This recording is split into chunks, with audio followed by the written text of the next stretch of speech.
کسی قوم کی دشمنی، بھلے ہی ہمارے ساتھ ان کا کچھ بھی معاملہ ہو، وہ ہمارے مخالف ہوں، وہ ہمارے دشمن ہوں، ہمیں راستے میں مارتے اور پیٹتے ہوں، جیسا کہ آج کل کا پورے ملک کے اندر ہم ماحول دیکھ رہے ہیں، چاہے کچھ بھی ہو، لیکن اگر انصاف کا معاملہ آ جائے، نیائے کرنے کی ضرورت پیش آ جائے اور عدل کا معاملہ اگر آ جائے تو تمہیں عدل سے کام کرنا ہے، انصاف کی بات کرنا ہے، جس کا کہ جو حق پر ہو اس کے جو حق پر ہو اس کے حق میں آپ کو فیصلہ کرنا ہے۔ اعدلوا هو اقرب للتقوی، تم عدل کی بات کرنا، انصاف کی بات کرنا، اگر غیر مسلم حق پر ہے تو غیر مسلم کے حق میں فیصلہ سنانا، اگر مسلمان حق پر ہے تو اس کے حق میں فیصلہ سنانا۔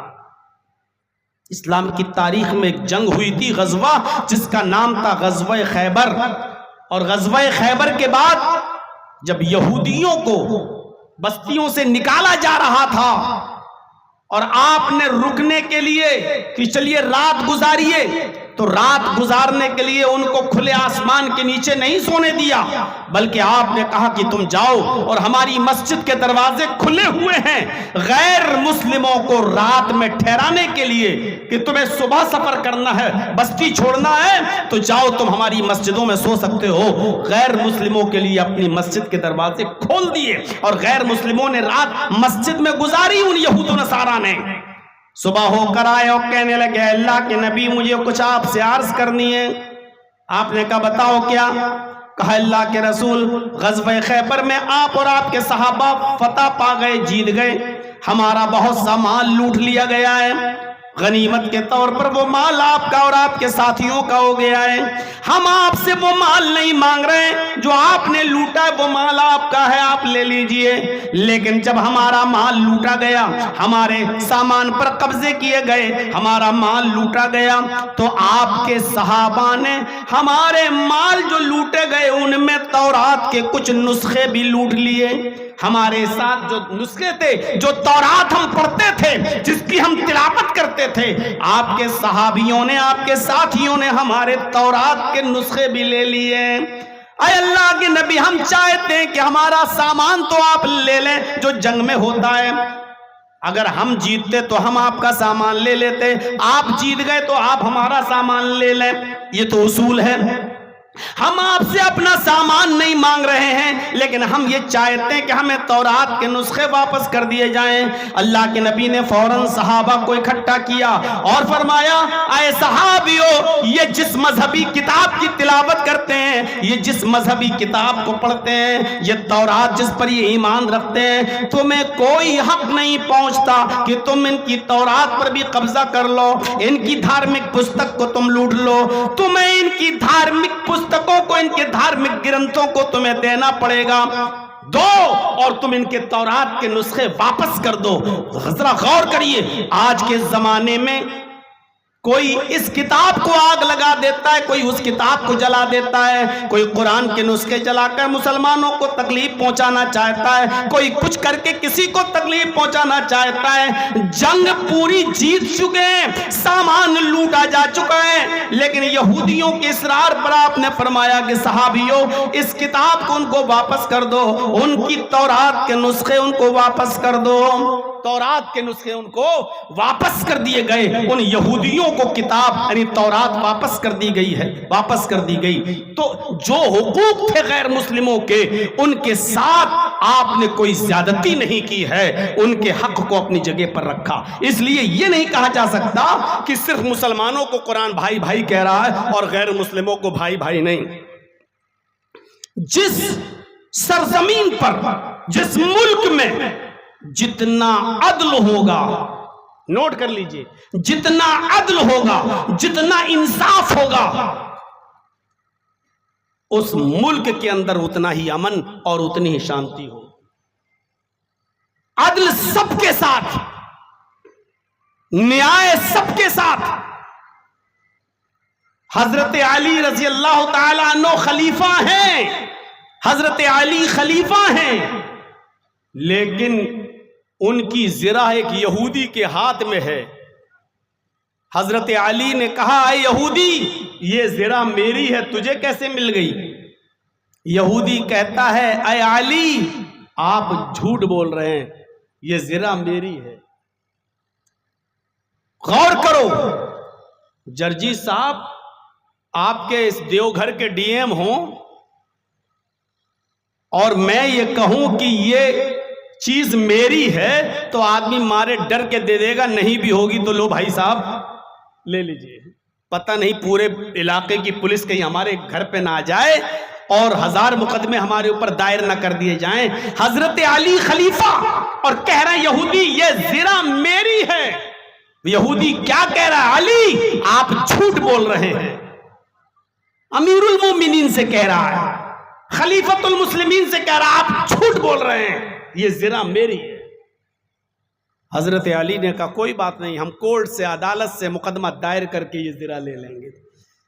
حضرت علی کو بھی کورٹ جانا پڑا، عدالت جانا پڑا اور اس یہودی کے خلاف مقدمہ دائر کرنا پڑا۔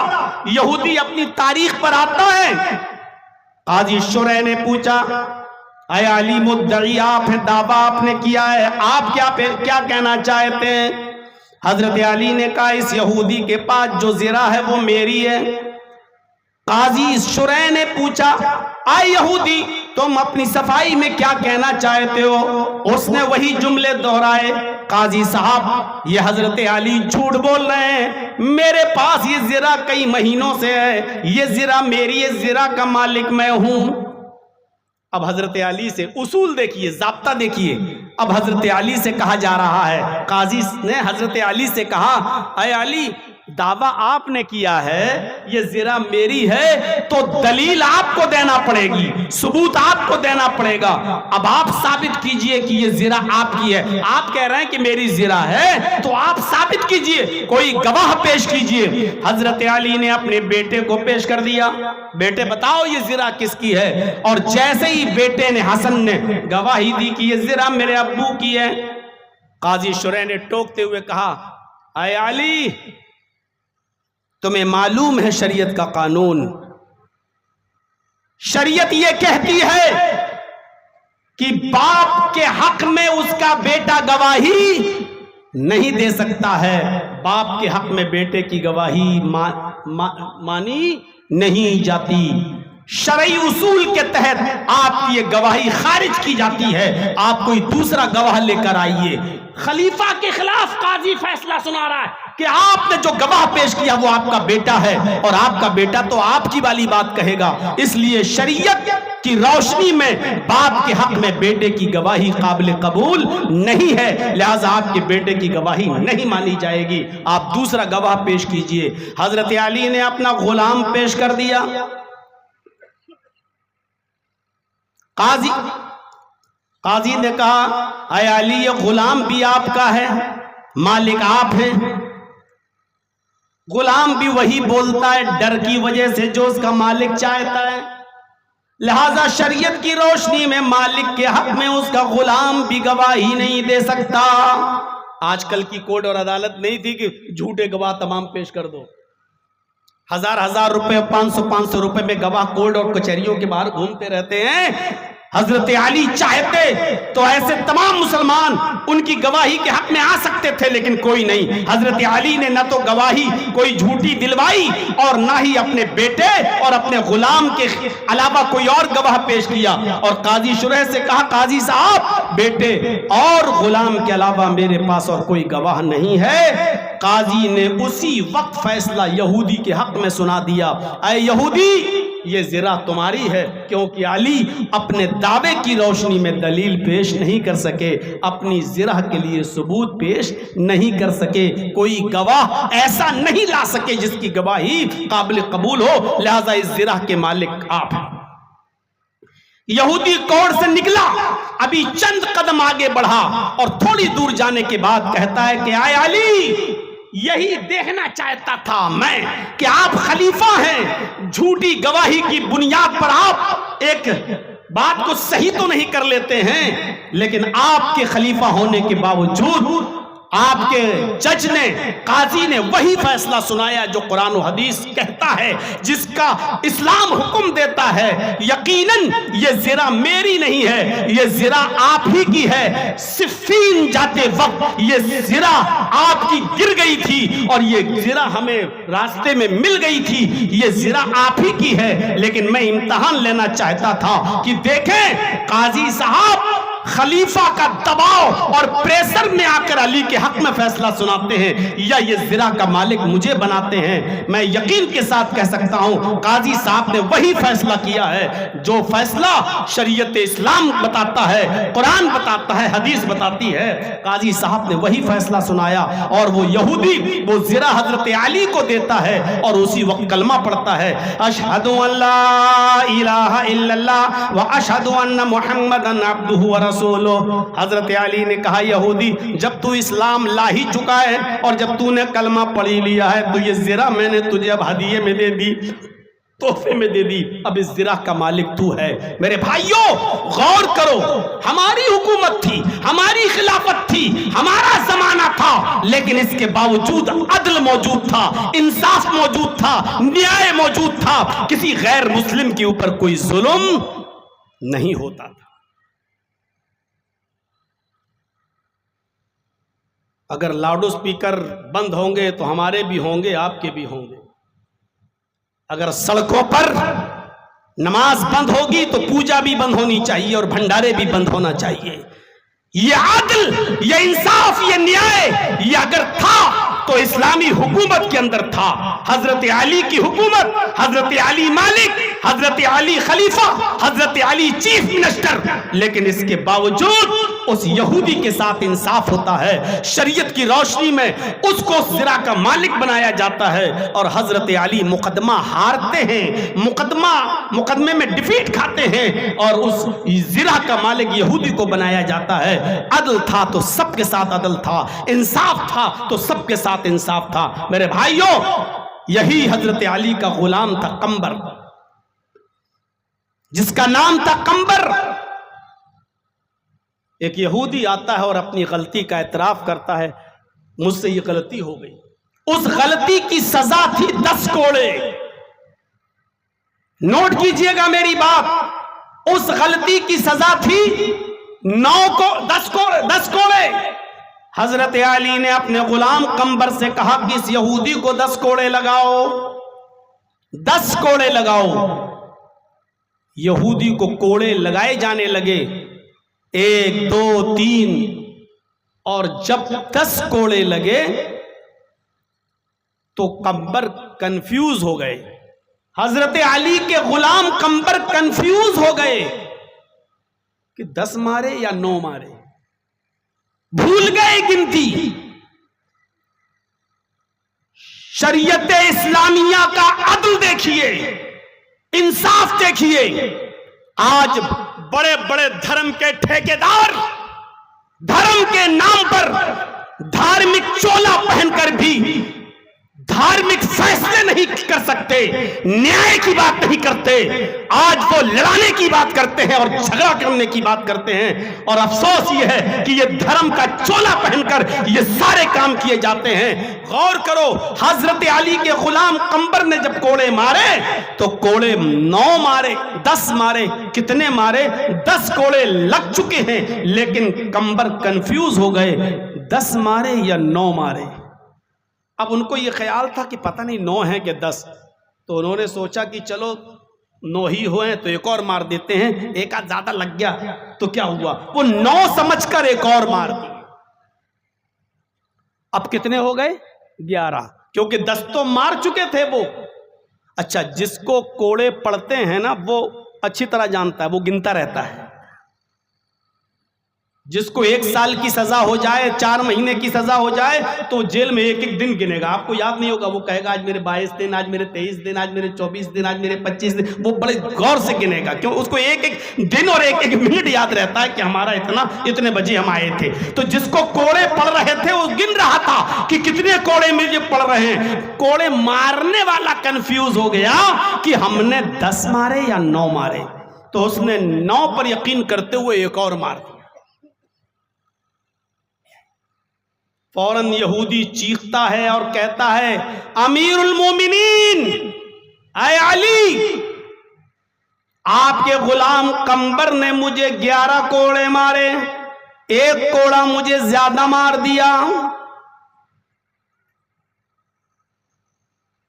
دکھاؤ آج کے زمانے میں ایسا عدل، دکھاؤ آج کے زمانے میں ایسا انصاف۔ اس لیے اس زمانے میں امن تھا، شانتی تھی اور سکون تھا، کیونکہ جہاں جتنا عدل ہوگا وہاں نیائے بھی اتنا ہی زیادہ، وہاں امن بھی اتنا ہی زیادہ ہوگا۔ شانتی بھنگ کب ہوتی ہے؟ جب ہمیں انصاف نہیں ملتا ہے۔ خون خرابے کی نوبت کب آتی ہے؟ جب ہمیں نیائے نہیں ملتا ہے۔ ماحول کب خراب ہوتا ہے؟ جب ہمارے اوپر ظلم و ستم کے پہاڑ توڑے جاتے ہیں اور ہمارے ساتھ عدل اور انصاف نہیں کیا جاتا، تب ماحول بگڑتا ہے۔ حضرت علی سے کہا اس یہودی نے، امیر المومنین آپ کے غلام قمبر نے مجھے کوڑا زیادہ مار دیا۔ حضرت علی نے کہا اے قمبر ادھر آؤ۔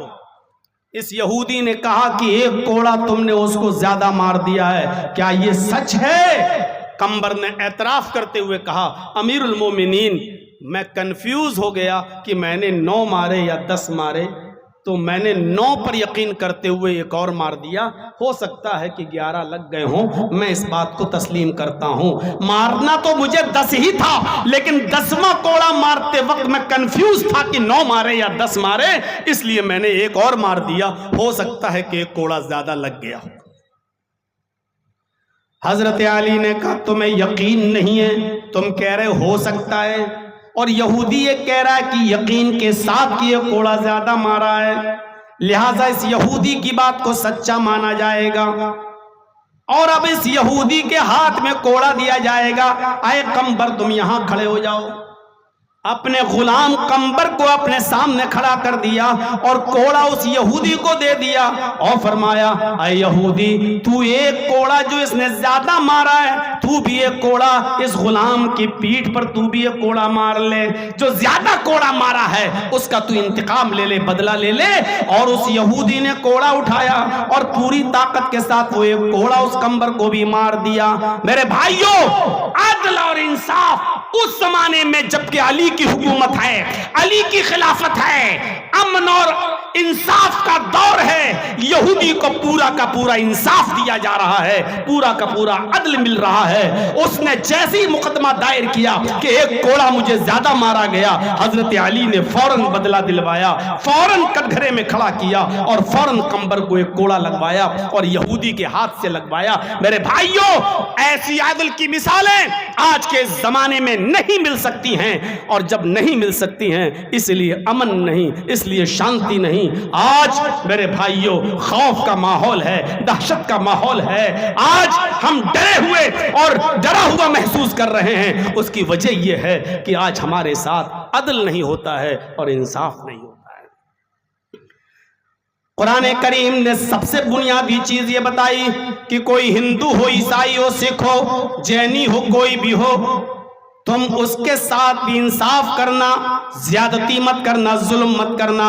وَلَا يَجْرِمَنَّكُمْ شَنَآنُ قَوْمٍ عَلَىٰ أَن لَا تَعْدِلُوا، کہیں ایسا نہ ہو کہ کسی قوم کی دشمنی تمہیں اس بات پر مجبور کر دے کہ تم اس کے ساتھ انصاف نہ کرو، اور اپنا قرابت دیکھ کر، اپنی رشتہ داری دیکھ کر، اپنا پن دیکھ کر یہ مسلمان ہے تو مسلمان کو بھاؤ دیتے ہوئے اس کے ساتھ، میرے بھائیوں، اس کے ساتھ تمہارا پلڑا جھک جائے اور تم انصاف اس کے ساتھ کرو۔ نہیں، قاضی شریح جن کو حضرت علی نے قاضی بنایا، وہ قاضی شریح کا بیٹا یہودی سے کسی بات پہ جھگڑا کر لیا، ایک یہودی بچے سے کسی بات پہ جھگڑا کر دیا، اور جھگڑا کر کے آیا اور کہنے لگا کہ ابو، اپنے باپ سے، جج سے، قاضی سے، ابو آج میرا ایک یہودی بچے کے ساتھ جھگڑا ہو گیا ہے۔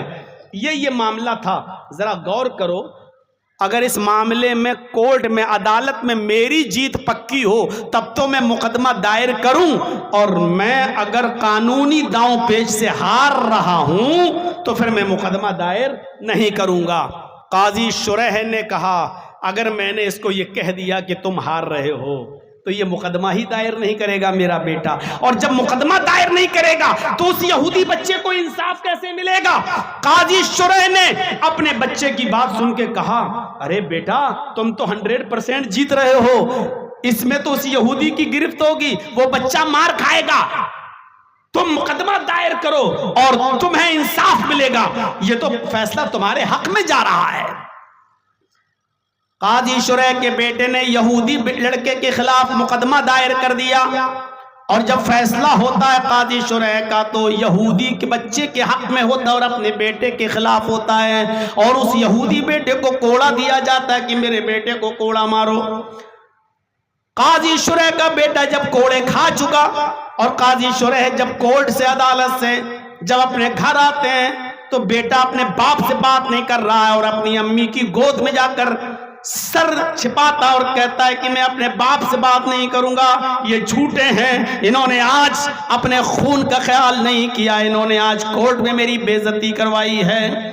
میں نے ان سے پہلے ہی پوچھا تھا کہ اس مقدمے میں کتنے % میں حق پر ہوں اور کیا یہ مقدمہ میرے حق میں جائے گا یا نہیں جائے گا، لیکن انہوں نے مجھ سے جھوٹ بول کر کہا کہ مقدمہ تم جیتو گے، لیکن اس کے باوجود فیصلہ اس یہودی کے حق میں کر کے بھری عدالت میں مجھے کوڑے پڑوائے ہیں۔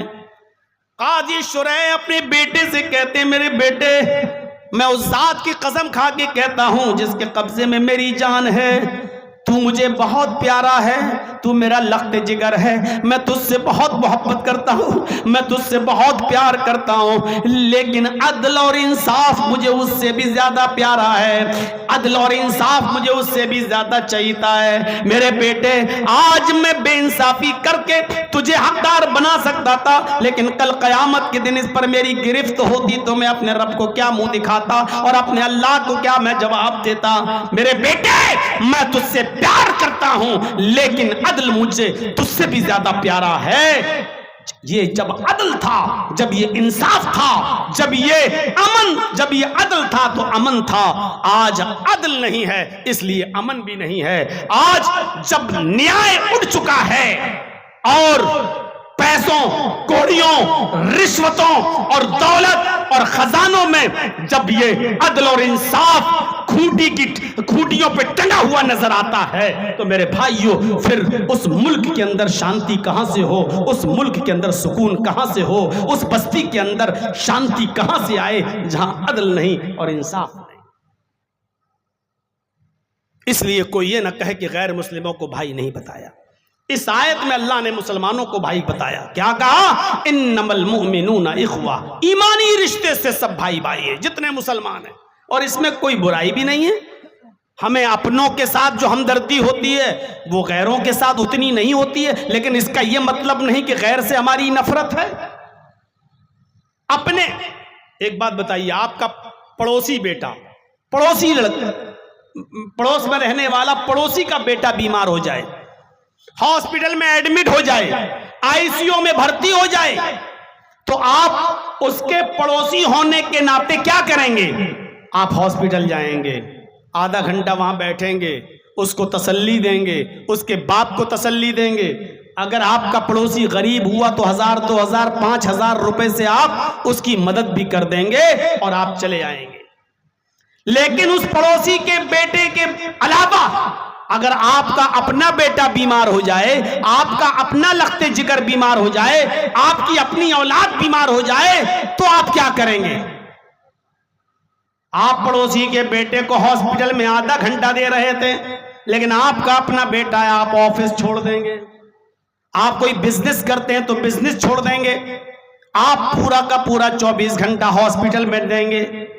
آپ پڑوسی کے بیٹے کو 1000 2000 5000 سے مدد کر رہے تھے، لیکن آپ کا اپنا بیٹا بیمار ہے، آپ اپنی ساری دولت لٹا دیں گے۔ آپ کی دولت ختم ہو جائے تو آپ اپنے بیوی کے زیور تک بیچ دیں گے، اپنی موٹر سائیکل اور اپنی 4 ویلر بھی بیچ دیں گے۔ زمین کا کوئی ٹکڑا پڑا ہوا ہے تو اپنے بیٹے کے اچھے علاج کے لیے آپ اپنی زمین بھی بیچ دیں گے۔ کیوں؟ کیونکہ وہ آپ کا اپنا بیٹا ہے۔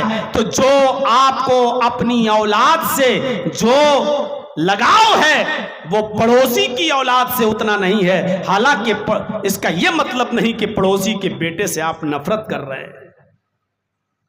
ساری دنیا کے انسان انسانی رشتے سے بھائی بھائی ہیں، لیکن ساری دنیا کے مسلمان آپس میں بھائی بھائی ہیں، اور ایمانی رشتہ انسانی رشتے سے بڑھ کر ہے، اس میں کوئی بری بات نہیں، اس میں برائی کیا ہے؟ عدی ابن عمیر کا نام سنیں، غور سے سنیے، جنگ بدر میں یہ ابو جہل کا ساتھ دے رہا تھا۔ حضرت عمیر کے دو بیٹے، ایک کا نام عدی، ایک کا نام مصعب۔ مصعب ابن عمیر یہ محمد الرسول اللہ کا ساتھ دے رہے ہیں جنگ بدر میں، اور مصعب کا بھائی عدی یہ ابو جہل کا ساتھ دے رہا ہے جنگ بدر میں۔ پہلی اسلامی جنگ بھائی بھائی کے خلاف، یہ جنگ بڑی عجیب جنگ تھی۔ ابو بکر تو نبی کا ساتھ دے رہے تھے، اور ابو بکر کا بیٹا عبد الرحمن ابو جہل کا ساتھ دے رہا تھا۔ یہ بڑی عجیب جنگ تھی، ایک بھائی نبی کے ساتھ کھڑا ہے اور ایک بھائی کافروں کے ساتھ کھڑا ہے۔ باپ نبی کے ساتھ کھڑا ہے تو بیٹا کافروں کے ساتھ کھڑا ہے۔ مصعب ابن عمیر نبی اکرم کا ساتھ دیتے ہیں، مسلمانوں کا ساتھ دے رہے ہیں، اور عدی یہ ابو جہل کا کافروں کا ساتھ دے رہا ہے، اور ساتھ دیتے دیتے جنگ ختم ہو جاتی ہے۔ 70 کافر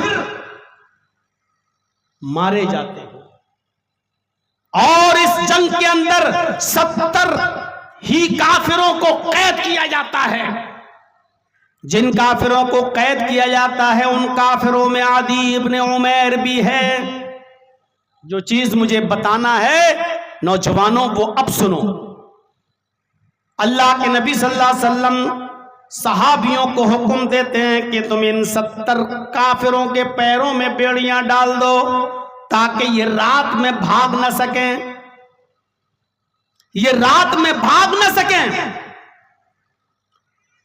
2 صحابی پیروں میں بیڑیاں ڈالنے لگے، مصعب ابن عمیر ان کے پاس کھڑے ہیں، اور ایک کافر کے پیروں میں پڑنے والی بیڑی کا معائنہ کر رہے ہیں۔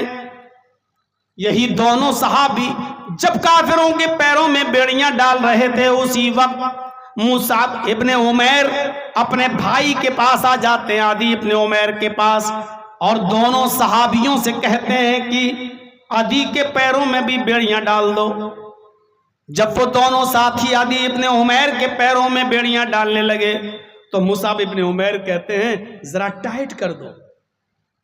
ارے یہ بہت ایکسپرٹ ہے، بڑا ماہر ہے بیڑیاں توڑنے میں، یہ تالا توڑنے میں، بیڑی توڑنے میں بڑا ماہر ہے، ٹائٹ کر دو نہیں تو رات میں توڑ کے بھاگ جائے گا یہ۔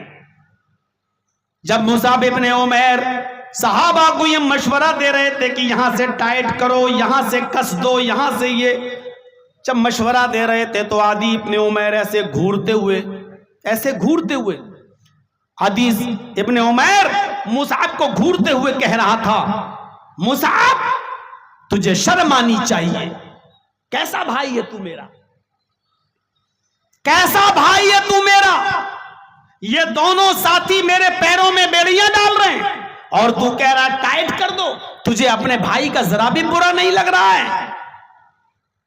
مصعب ابن عمیر نے ڈانٹتے ہوئے کہا چپ، خاموش، کون بھائی، کیسا بھائی؟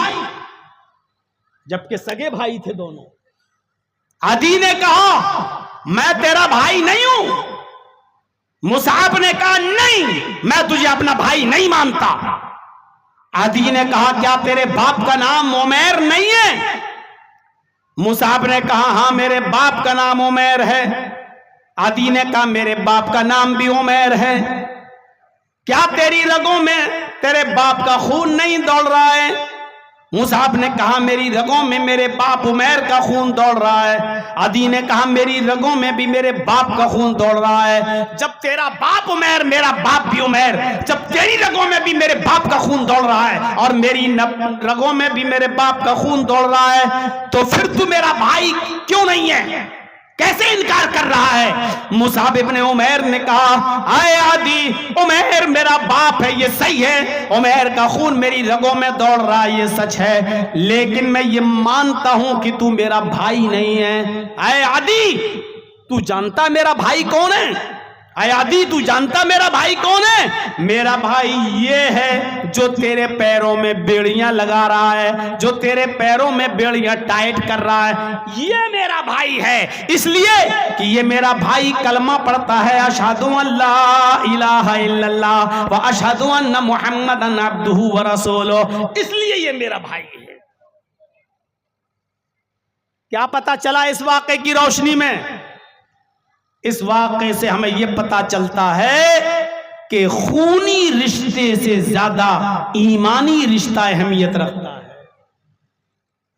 آپ سگے بھائی ہیں، لیکن آپ کا ایک سگا بھائی کلمہ گو نہیں ہے، مسلمان نہیں ہے، اور دوسرا کوئی آپ کا بھائی مسلمان ہے، اگرچہ وہ آپ کا سگا بھائی نہیں ہے، تو سگے بھائی سے زیادہ جو اہمیت، سگے بھائی سے زیادہ جو مقام، سگے بھائی سے زیادہ جو انسیت، سگے بھائی سے زیادہ جو پیار اس مسلمان سے کلمے کی بنیاد پر ہونا چاہیے، وہ اپنے سگے بھائی سے نہیں۔ جیسا کہ مصعب ابن عمیر نے کہا میرا بھائی وہ ہے جو تیرے پیروں میں بیڑیاں لگا رہا ہے۔ ایمانی رشتے کی اہمیت خونی رشتے سے زیادہ ہے۔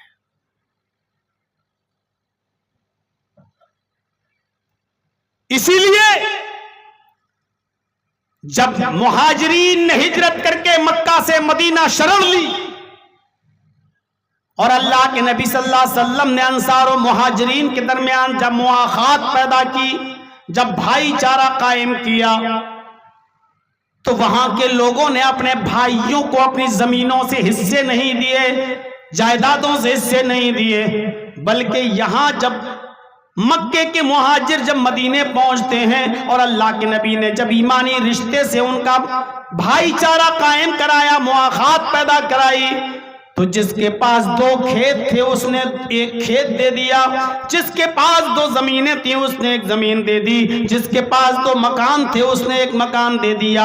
ایسا بھائی چارہ پیدا کرایا، بلکہ لکھنے والوں نے تو یہاں تک لکھ ڈالا، حالانکہ اس کی کوئی صحیح دلیل نہیں ملتی ہے، کہ جس کے پاس 2 بیویاں تھیں انہوں نے کہا کہ میرے گھر پہ چلے جاؤ اور پسند کر لو، میری دونوں بیویوں میں سے جو بیوی تمہیں پسند آ جائے میں اس کو طلاق دے دیتا ہوں، تم اس کے ساتھ نکاح کر لو۔ میرے بھائیوں، ایسا بھائی چارہ پیدا کرایا تھا نبی اکرم صلی اللہ علیہ وسلم نے، اور صحابہ نے، مدینے کے انصاریوں نے ایسی ہمدردی کا ثبوت دیا، ایسی غمخواری کا ثبوت دیا، انسانیت کا ایسا ثبوت دیا کہ جس کے پاس 2 مکان تھے اس نے 1 مکان دے دیا، 2 کھیت تھے اس نے 1 کھیت دے دیا، جس کے پاس میرے بھائیوں 2 کپڑے تھے اس نے 1 کپڑا دے دیا، لو 2 دکانیں تھی 1 دکان دے دی، ایسا بھائی چارہ قائم کرا دیا۔ تو ایمانی رشتہ خونی رشتے سے زیادہ اہمیت رکھتا ہے۔ اس لیے اس کو سمجھنے کی کوشش کرو کہ آج ہمارے بھائیوں کے ساتھ رہن سہن کیسا ہے۔ پوری زندگی پر نظر ڈالیے، سیرت النبی پڑھیے علامہ شبلی کی، حالات جانتے ہو عرب کے کیسے تھے؟ نبی اکرم کے نبوت کا اعلان کرنے سے پہلے حالات کیسے تھے؟ آپ تعجب کریں گے، اس گاؤں میں رہنے والے اس قبیلے کی 1 بکری، اس گاؤں کے رہنے والے ایک آدمی کی بکری اس گاؤں میں چلی گئی، اور اس گاؤں میں دوسرا قبیلہ رہتا ہے، دوسری برادری رہتی ہے، اس کے کھیت میں چلی گئی۔ جانتے ہو زاد المعاد پڑھی علامہ ابن القیم کی، اس آدمی کے، اس قبیلے کے آدمی کی 1 بکری گھاس کھاتے کھاتے راستہ کراس کرتے ہوئے، باؤنڈری کراس کرتے ہوئے اس کھیت میں چلی گئی، دوسرے گاؤں میں آ گئی۔ یہاں ایک دوسرا خاندان رہتا ہے، دوسرا قبیلہ رہتا ہے، اس قبیلے کے 1 آدمی کے کھیت میں چلی گئی اور اس نے تھوڑی سی گھاس کھا لی۔ میرے بھائیو سنیے، اس نے تھوڑی سی گھاس کھا لی، اس نے بکری پکڑی اور بکری کو گھسیٹتے ہوئے اس گاؤں میں لایا، اس بکری کا مالک کون؟ مالک باہر نکلا، کہنے لگا میری بکری ہے۔ کہا باندھ کے نہیں رکھتے ہو؟ تیری بکری میرے کھیت میں آ گئی، اس نے میرے کھیت سے چارہ کھا لیا، گھاس کھا لی، جب تم کھلا نہیں سکتے ہو تو بکریاں پالتے کیوں ہو؟ سنبھالو اس بکری کو۔ اس نے غصے میں اتنا بول دیا، اس کو بھی غصہ آ گیا۔ سوچو کیسی قوم تھی، کیسی قوم تھی۔ اس کو بھی غصہ آ گیا۔ اس نے کہا ارے بکری تھی چلی گئی کھیت میں تو کیا ہو گیا، تھوڑی سی گھاس کھا لی تو کیا ہو گیا، اتنا کیوں آسمان سر پہ تو نے اٹھا لیا ہے؟ ماں باپ تک آ رہا ہے، ارے تھوڑی سی گھاس کھا لی تو کیا ہوا، آسمان سر پہ اٹھا بیٹھے تم۔ بس ہو گئی تو میں ہو گئی۔ آج بھی ایسا ہوتا ہے، جلسہ سننے آ رہے ہیں لوگ اور پارکنگ میں لگی ہوئی سائیکل کو پہلے میں نکالوں گا، اسی بات کو لے کے تو میں ہو جاتی ہے۔ چل کے دیکھیے کٹیا اور پورنیہ کے کئی جلسوں میں دیکھا، جلسہ سن کے جا رہے ہیں اور لڑائی جھگڑا ہوا، دونوں کے خون نکل رہا ہے۔ کیوں؟ صرف اس بات پر کہ پہلے میں سائیکل نکالوں گا، وہ کہتا نہیں پہلے میں نکالوں گا۔ پوری رات صبر کے ساتھ جلسہ سن لیا، اب 1 منٹ برداشت نہیں، پہلے میں نکالوں گا، دونوں منہ پھڑول کر لی۔ یہ جہالت کی بو آج تک ہمارے سماج میں پائی جا رہی ہے۔ اس نے کہا بکری ہے چلی گئی، جانوری تو ہے، کھا لیا تیرے یہاں، آسمان سر پہ اٹھا لیا۔ اس نے کہا ایک تو چوری، اوپر سے سینہ زوری، ایک تو غلطی ماننا چاہیے کہ ہاں بھائی غلطی ہو گئی، آئندہ نہیں آئے گی میری بکری تمہارے کھیت میں، اوپر سے دھمکی دیتے ہو۔ اس نے ایک تھپڑ مار دیا، جا تیرے باپ کا کیا جاتا ہے، جا بک۔ اس نے آواز دی اس قبیلے کے لوگوں کو، بس چل گئی جنگ، شروع ہو گئی لڑائی، شروع ہو گیا جھگڑا۔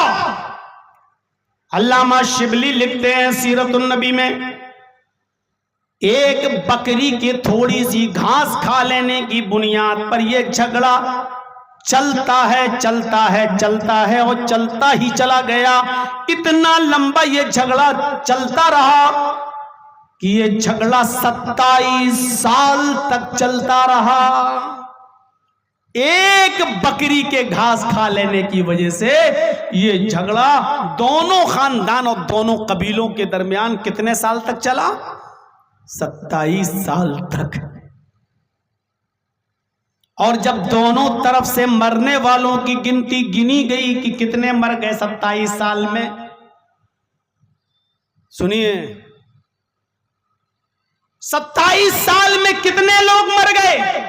جب دونوں طرف سے مرنے والوں کی گنتی گنی گئی تو اب تک 40,000 لوگ مر چکے ہیں۔ 27 سال میں کتنے لوگ؟ 40,000، اور جھگڑا ابھی بھی ختم نہیں ہوا۔ اب آپ اندازہ لگا سکتے ہیں کتنی جاہل قوم تھی، ایک بکری کے چکر میں لڑی تو 27 سال تک لڑتی چلی گئی اور جھگڑا ختم نہیں۔ دونوں طرف سے 40,000 افراد مارے گئے لیکن جھگڑا ختم نہیں۔ اب سوچئے ایسی اجڑ، ایسی جاہل، ایسی بدقماش قوم کو کتنی محنت کی ہوگی محمد الرسول اللہ صلی اللہ علیہ وسلم نے، ایسی قوم کو بھائی بھائی بنانے میں کتنی محنت کی ہوگی، کتنی محنت۔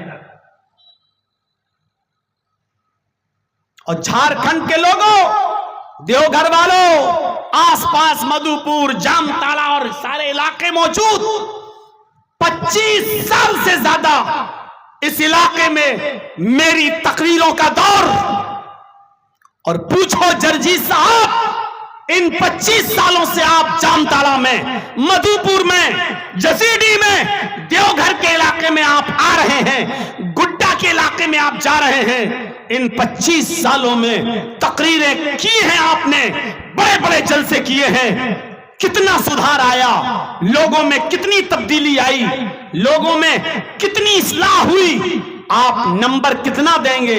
100 نمبر میں آپ کتنا نمبر دیں گے؟ تو میرے بھائیوں، اگر آپ جرجیز صاحب کو حکم دیں کہ 25 سالوں میں آپ نے جو تقریریں کی ہیں ان میں کتنی اصلاح ہوئی ہے، 100 میں آپ کتنا نمبر دیں گے؟ تو میں 100 میں 0 نمبر دوں گا۔ ان 25 سالوں میں کتنی اصلاح ہوئی؟ 100 میں 0، بلکہ تھوڑا سا اضافہ اور ہوا ہے برائیوں میں۔ پہلے ہمارے جب تقریریں ہوتی تھیں تو جہیز میں سائیکل دی جاتی تھی، اب موٹر سائیکل دی جانے لگی۔ پہلے 50-60 آدمی بارات میں آتے تھے، اب 200-300 آدمی آنے لگے ہیں۔ تو آپ پوچھو کہ جرجیز صاحب اس 25 سال میں ان جلسوں میں کتنی اصلاح پیدا ہوئی؟ تو نمبر کتنا ہے؟ 0/100، بلکہ اضافہ اور ہوا ہے، مائنس میں اور چلے جائیں گے ہم۔ کیا آج شادیاں ہو جاتی ہیں؟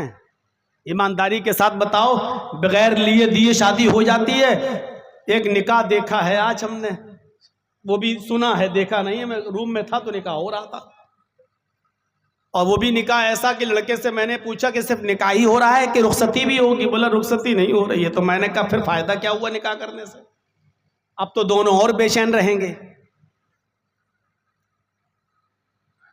اب نکاح ہوا ہے تو رخصتی بھی کر دینی چاہیے تھی، آج ہی ایک مثال قائم کر دینا چاہیے تھی کہ نہ جہیز لیا نہ دیا، ادھر نکاح ہوا، ادھر ہم نے اپنی بیٹی کو رخصت کر دیا۔ صاحب رخصتی ابھی نہیں ہوگی، رخصتی 6 مہینے کے بعد۔ کیوں ہوگی؟ لگتا ہے کہ لڑکی والا بھی چوروں ڈکیتوں کا پیٹ بھرے گا، اس کے پاس جب تک کھلانے پلانے کے لیے نہیں ہوگا، دل تو کرتا ہے ان براتیوں کو آتنکوادی بول دوں میں۔ جب تک یہ پیٹ نہیں بھرے گا تب تک بیٹی کی رخصتی نہیں ہو رہی۔ 25 سال تو کم سے کم مجھے ہو ہی گئے، لیکن اصلاح کے نام کی کوئی چیز نہیں۔ اور اصلاح دیکھنا ہے 25 سالوں میں تو ابھی 3 بجے کے آس پاس تقریر ختم ہوگی، 3:20 یا 25 پر اذان کا وقت ہے۔ آپ ان جلسوں سے کتنی اصلاح ہوئی؟ اپنی مسجد سے سوال کرنا، مسجد کے نمازی آپ کو بتا دیں گے کہ اس جلسے کا کتنا اثر اس سماج پر، اس سوسائٹی پر، اس قوم پر ہوا ہے، اور آپ کی مسجد گواہی دے دے گی کہ اس جلسے کا کتنا اثر ہماری ذات پر پڑا ہے اور ہمارے نفسوں پر پڑا ہے۔ برا مت مانیے گا، بڑی محنت کر کے آپ نے جلسہ کرایا ہے میرے بھائیوں۔ ہم نوجوانوں کے حوصلے نہیں توڑنا چاہتے ہیں، جن لوگوں نے اس میں حصہ لیا ہے اللہ رب العالمین ان کے رزق میں، روزی روٹی میں برکت عطا فرمائے، ان کو کامیابی کی راہ پر ہمکنار فرمائے۔ میں منع نہیں، میں یہ نہیں کہہ رہا ہوں کہ تمہارے حوصلے پست ہونا چاہیے، میں تمہارے لیے کوئی حوصلے توڑنے کی بات کر رہا ہوں نہیں، لیکن میں یہ کہہ رہا ہوں کہ اس کے اثرات کیا ہیں ہماری زندگی پر۔ کوئی اثر تو دکھنا چاہیے۔ قرآن کی آیت پڑھی جاتی ہے، اس کا کیا اثر پڑتا ہے ہماری زندگی پر؟ حضرت ابو طلحہ انصاری مسجد کے اندر قرآن کی تلاوت کر رہے ہیں، حضرت ابو طلحہ انصاری مسجد کے اندر قرآن کی تلاوت کر رہے ہیں، بوڑھے ہو چکے ہیں، لاٹھی لے کر چلتے ہیں۔ اللہ کے نبی کا زمانہ بھی پایا، حضرت ابو بکر کا زمانہ بھی پایا۔ وخیر الہدی ہدی محمد صلی اللہ علیہ وسلم وشر الامور محدثاتها وكل محدثة بدعة وكل بدعة ضلالة وكل ضلالة في النار۔ اعوذ باللہ من الشیطان الرجیم، بسم اللہ الرحمن الرحیم۔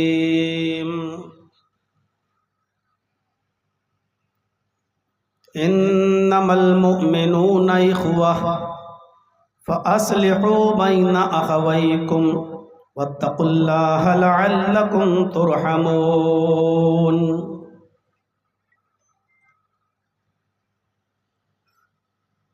رب اشرح لي صدري ويسر لي امري واحلل عقدة من لساني يفقهوا قولي۔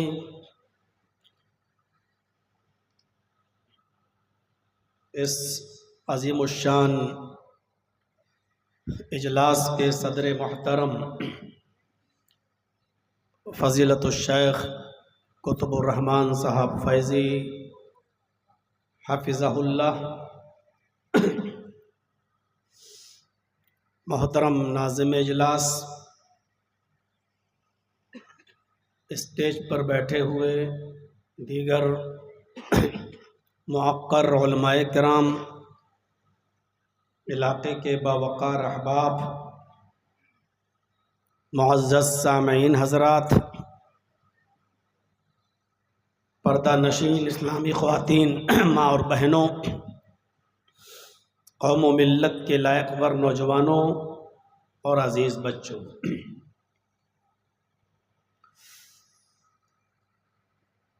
کافی دیر سے آپ بیٹھے ہیں اور مختلف علماء کو مختلف عناوین پر ان کے مختلف اسلوب و لہجے میں آپ نے بہت ہی سنجیدگی کے ساتھ، بہت ہی متانت کے ساتھ اور صبر کے ساتھ آپ نے سنا، اور ابھی بھی آپ بیٹھے ہوئے ہیں۔ اللہ سے دعا ہے کہ الہ العالمین ہم کہنے والوں کو بھی اور سننے والوں کو بھی عمل کی پوری توفیق عطا فرمائے۔ آج ہم آپ کے سامنے جس موضوع پر گفتگو کرنا چاہتے ہیں، میں چاہتا ہوں وہ معاشرے کا ایک زبردست پہلو ہے اور اس کی بہت زیادہ سخت ضرورت بھی ہے۔ ہمارا آپس میں کیا معاملہ ہے؟ ہم مسلمان تو کہلاتے ہیں، لیکن آپس میں ہمارا رہن سہن اور ہمارا طریقہ کیا ہونا چاہیے، اس پر آج ہمیں زور دینے کی ضرورت ہے۔ قرآن کریم کی جو آیت کریمہ ہم نے آپ کے سامنے تلاوت کی ہے، اس میں اللہ رب العالمین نے یہی فرمایا، انما المؤمنون اخوہ، سارے مسلمان بھائی ہیں۔ کوئی غلط فہمی میں مبتلا نہ ہو کہ صاحب مسلمانوں کو آپ اپنا بھائی کہہ رہے ہیں، اور اللہ نے یہ کہا ہے کہ سب مسلمان آپس میں بھائی ہیں، اس کا مطلب یہ ہوا کہ مسلمان صرف آپس میں ایک دوسرے کا خیال رکھیں اور دوسرے لوگ بھائی نہیں ہیں۔ ایسی بات نہیں ہے۔ ایمانی رشتے سے یہاں ساری دنیا کے مسلمانوں کو بھائی کہا گیا ہے، ورنہ قرآن کریم نے انسانی رشتے سے بھی سب کو بھائی قرار دیا ہے۔ اب دو حیثیتیں ہو گئی ہیں، انسانی رشتے سے پوری دنیا کی انسانیت آپس میں بھائی بھائی، اور ایمانی رشتے سے ہم مسلمان آپس میں بھائی بھائی۔ یہاں میں نے جو قرآن کی آیت پڑھی ہے وہ ایمانی رشتے سے تعلق رکھتی ہے، جس میں ساری دنیا کے مسلمانوں کو آپس میں بھائی بھائی کہا گیا ہے، لیکن اس کا یہ ہرگز مطلب نہیں ہے کہ غیر مسلم ہمارا بھائی نہیں ہے، ایک ہندو ہمارا بھائی نہیں ہے، ایک یہودی ہمارا بھائی نہیں ہے، ایک عیسائی ہمارا بھائی نہیں ہے، ایک سکھ ہمارا بھائی نہیں ہے۔ یہ بالکل کوئی آدمی اس غلط فہمی میں نہ رہے۔ قرآن کریم ساری دنیا کے انسانوں کو بھی آپس میں بھائی بھائی بتا رہا ہے۔ یا ایھا الناس انا خلقناکم من ذکر و انثی وجعلناکم شعوبا وقبائل لتعارفوا ان اکرمکم عند اللہ اتقاکم۔ ہے سمپورن جگت کی مانو ذاتی، ہے ساری دنیا کے انسانوں، اے ساری دنیا کے انسانوں، ہم نے تم کو ایک ہی مرد سے اور ایک ہی عورت سے پیدا کیا ہے، تم ایک ہی باپ کے اور ایک ہی ماں کے بیٹے ہو. انا خلقناکم من ذکر و انثی، تمہارا باپ ایک، تمہاری ماں ایک. ہم نے تم سب کو ایک ہی باپ سے اور ایک ہی ماں سے پیدا کیا ہے. تم سب کے باپ آدم ہیں، تم سب کی ماں حوا ہے. تم سب آدم اور حوا کی اولاد ہو، تم سب آدم اور حوا کے بیٹے ہو. اور یہ خطاب اللہ نے مسلمانوں سے نہیں کیا، یا ایھا الناس کہہ کر ساری دنیا کے لوگوں کو مخاطب کیا. اے ساری دنیا کے لوگوں، اے ساری دنیا کے انسانوں، ہم نے تم کو ایک مرد اور ایک عورت سے پیدا کیا ہے. جب ہم سب ایک باپ کے اور ایک ماں کے بیٹے ہیں، ایک ہی پرم پتا کی سنتان ہیں، تو بتائیے پھر ہم سب بھائی بھائی ہوئے کہ نہیں ہوئے؟ انسانی رشتے سے سب بھائی بھائی ہیں. اور اسی لیے بہت سے احکام ایسے ہیں جس میں غیر مسلموں کی رعایت کی گئی ہے. جیسے عدل و انصاف کا تعلق ہے. اگر انصاف کرنے کا معاملہ آ جائے اور ایک غیر مسلم اور ایک مسلمان کا جھگڑا سامنے آ جائے، ایک عیسائی اور ایک مسلمان، ایک یہودی اور ایک مسلمان، ایک سکھ ایک جینی ایک مسلمان کا جھگڑا آ جائے، اور حق پر وہ غیر مسلم ہو، حق پر وہ ہندو ہو، حق پر وہ عیسائی ہو، حق پر وہ سکھ ہو، وہ جینی ہو، اور مولانا جرجی صاحب جج ہوں، فیصلہ کرنے والے ہوں، کرسی میں جو ہے قضا پر بیٹھے ہوں، تو جرجی صاحب کی ذمہ داری یہ بنتی ہے کہ جو حق پر ہے آپ دلائل کی روشنی میں اور ثبوت کی روشنی میں اس اہل حق کے بارے میں آپ زبان کھولیں گے. یہ نہیں دیکھیں گے کہ یہ میرا مسلمان بھائی ہے تو میرا فیصلہ مسلمان کے حق میں جانا چاہیے. آپ اگر ایسا کرتے ہیں تو غلط ہے. قرآن کریم نے اس انسانیت کا درس دیتے ہوئے کتنے شاندار الفاظ میں یہ جملے ادا کیے ہیں. وَلَا يَجْرِمَنَّكُمْ شَنَانُ قَوْمٍ عَلَىٰ أَن لَا تَعْدِلُوا. اے مسلمانوں، کہیں ایسا نہ ہو کہ تمہیں کسی قوم کی دشمنی، تمہیں کسی قوم کی سخت دلی، تمہیں کسی قوم کی عداوت اس بات پر مجبور کر دے کہ تم ان کے ساتھ انصاف نہ کر سکو. یہ میرا مسلمان بھائی ہے، چاہے کتنی غلطی کی ہو لیکن فیصلہ ہمارا اس کے حق میں جائے گا. ایسا نہیں ہونا چاہیے. وَلَا يَجْرِمَنَّكُمْ شَنَانُ قَوْمٍ عَلَىٰ أَن لَا تَعْدِلُوا